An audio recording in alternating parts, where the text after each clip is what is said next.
Hola, quiero dedicar este vídeo especialmente a mis alumnas del Bachillerato Internacional del Instituto Padre Luis Coloma de Jerez y también, por supuesto, a mi alumnado de Patrimonio de primero de Bachillerato y de Historia del Arte de segundo de Bachillerato, aunque espero que les sirva a toda aquella persona que se acerque a saber un poquito más sobre la mezquita y sus partes, que es uno de los temas habituales que se explica en los centros de enseñanza secundaria.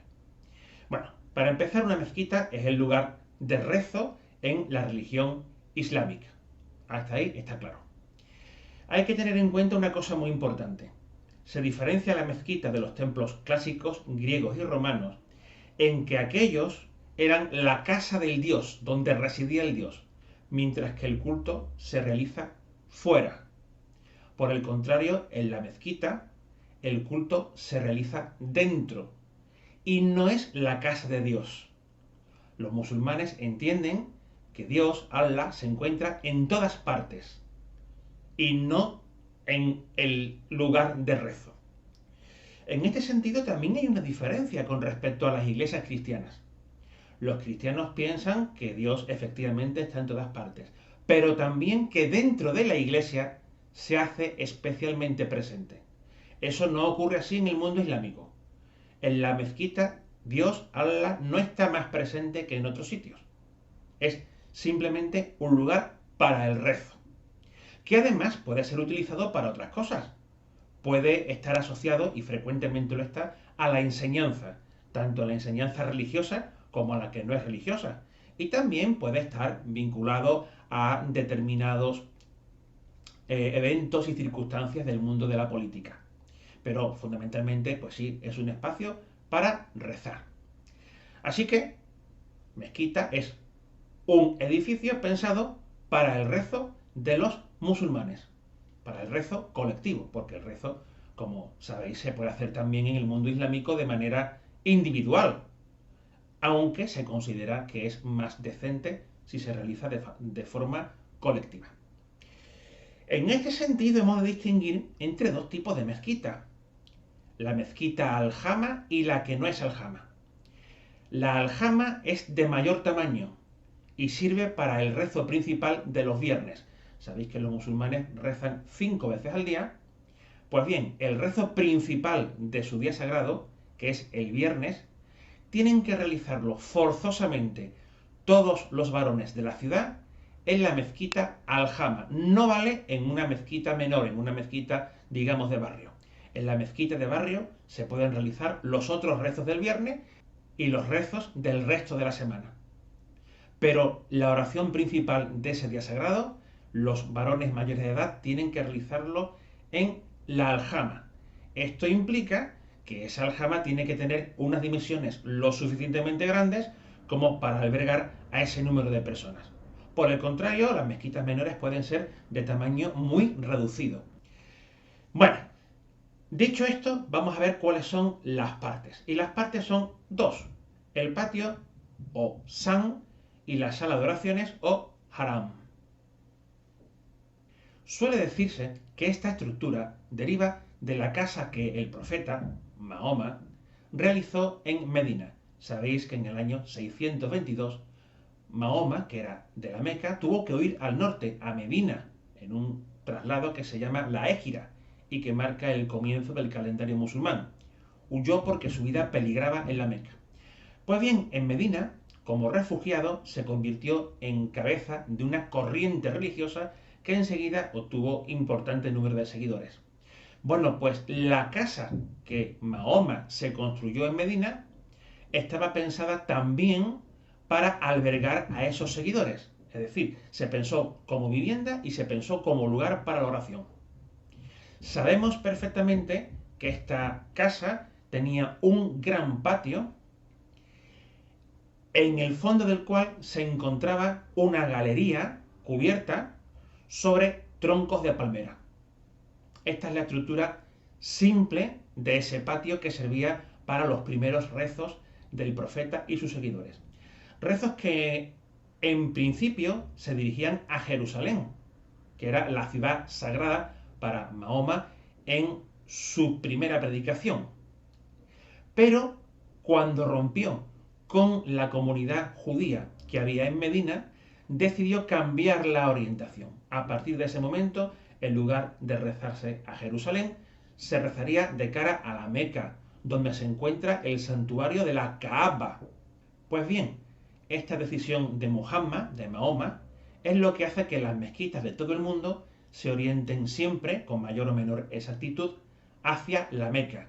Si bien es cierto que por razones en las que ahora mismo no vamos a entrar, las mezquitas de España, de Al-Ándalus, no se orientan exactamente a la Meca, están más hacia el sur de lo que realmente deberían. Están hacia el sureste, que es lo correcto, pero más hacia el sur de lo que realmente marca la orientación geográfica. Muy bien, decíamos que las mezquitas, a partir de esa estructura de la casa de Mahoma en Medina, se dividen en patio y sala de oraciones. El patio tiene una fuente de abluciones para realizar las abluciones menores. Como mínimo, para entrar en la mezquita hay que lavarse la cara y las manos. Bueno, pues para esas abluciones menores se encuentra siempre una fuente. Alrededor del patio suele haber unas galerías llamadas saquifas, que son una prolongación de los espacios laterales de la sala de oración.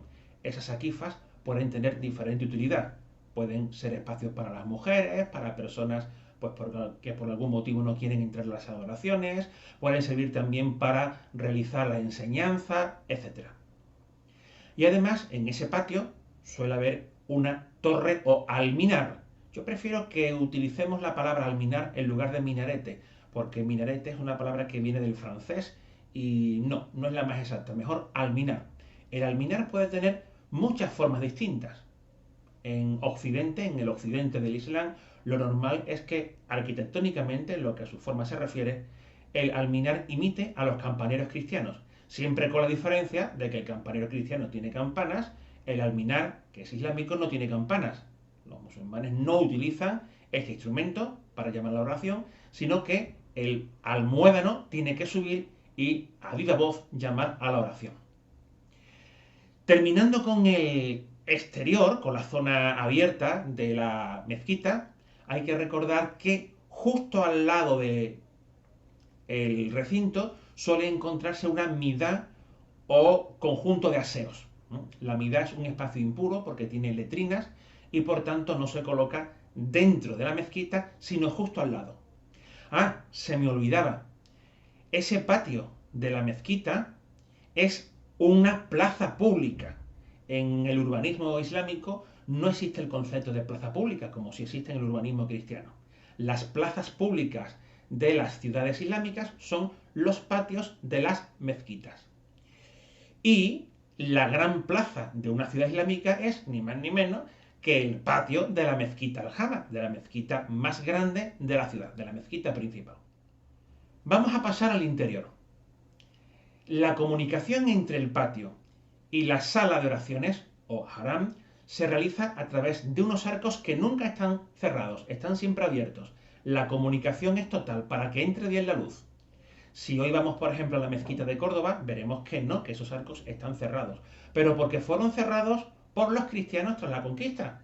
Porque en el mundo cristiano lo acostumbrado es que el interior sí esté reservado, esté completamente aislado del exterior, salvo por las puertas de acceso. En las mezquitas no es así. En las mezquitas hay una comunicación directa, corren el aire y la luz desde el patio San hasta la sala de oraciones o haram. En esta sala de oraciones, el espacio más importante es el muro del fondo, el muro de la quibla. Ese muro es el que marca la dirección del rezo, como hemos dicho antes, hacia la Meca. Justo en medio de la quibla hay un pequeño nicho llamado el mihrab. En ese nicho no se mete nadie ni se mete nada, como piensan algunas personas.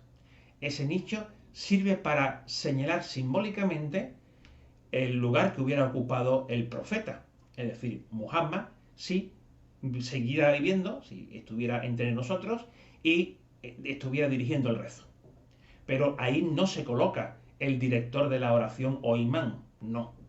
El director de la oración o imán se coloca en el minbar o al minbar, que es un mueble que se encuentra muy cerquita del nicho del mihrab y al cual se accede a través de unos escalones. Generalmente en el principio eran 3 escalones y el mueble era un mueble de madera. Luego con el paso del tiempo esto se puede complicar.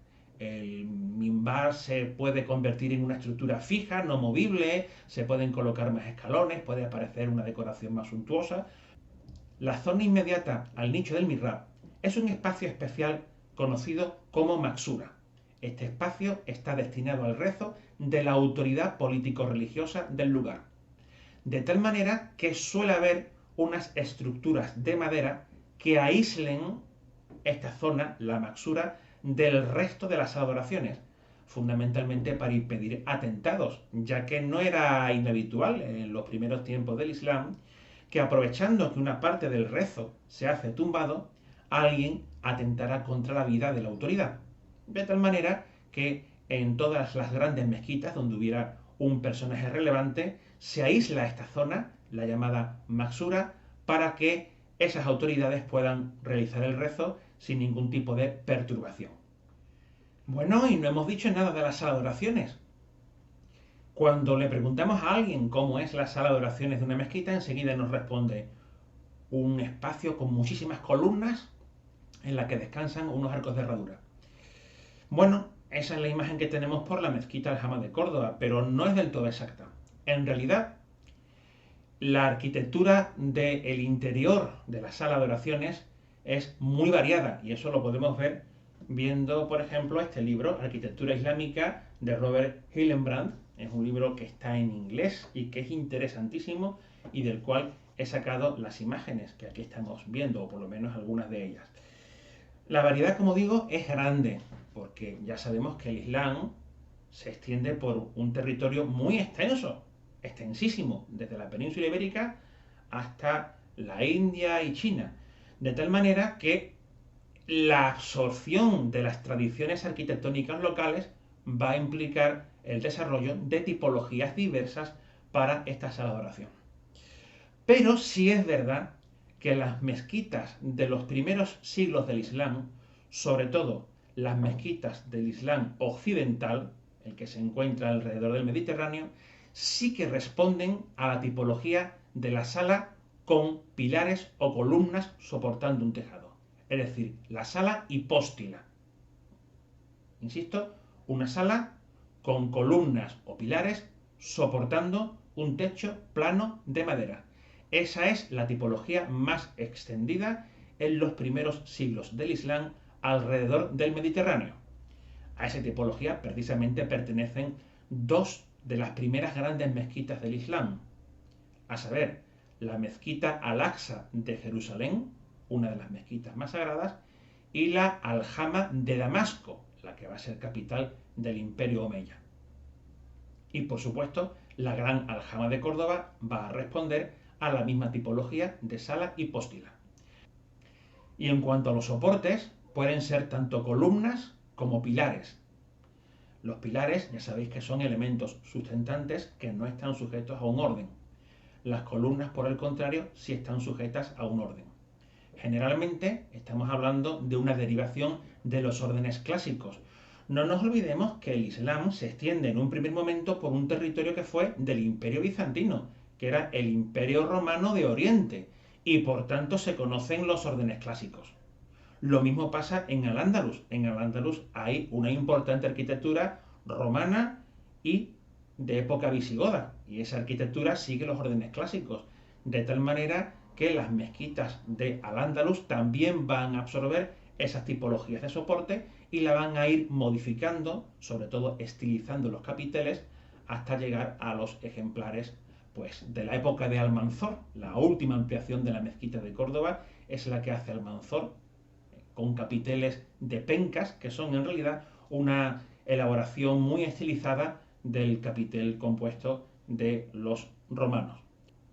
Y para terminar, decir que estas mezquitas tienen un suelo generalmente de barro, con esterillas para aislar del frío y de la humedad, y la iluminación se realiza con una serie de lámparas que cuelgan del techo. Espero que este resumen, que ha sido muy sencillito y muy básico, os haya sido de utilidad. Gracias por la atención.